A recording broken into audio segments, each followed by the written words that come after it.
Hello guys, welcome to a brand new video on daily tutorials. In today's video, I'm going to teach you some easy steps on how you can log in to the Nanyang Commercial Bank.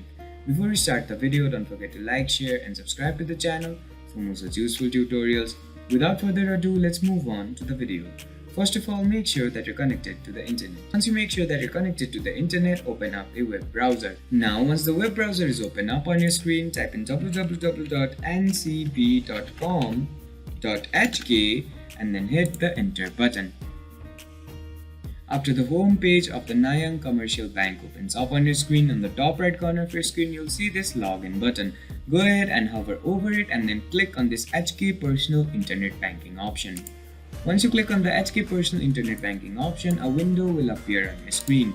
Now on this window, you'll see a place where you'll have to fill in some credentials. You'll have to fill in your internet banking number or username here. You'll have to fill in your internet banking password here and then fill in this code exactly as it is, like this here. Now if you can't figure out what the code is saying, you can simply click on this refresh image option, which will change the code. After you fill in all these credentials correctly, you can simply click on this login button, which will log you in to your account in the Nanyang Commercial Bank. I hope this video helped you to log into the Nanyang Commercial Bank. Don't forget to like, share and subscribe to the channel for more such useful tutorials. Thank you for watching.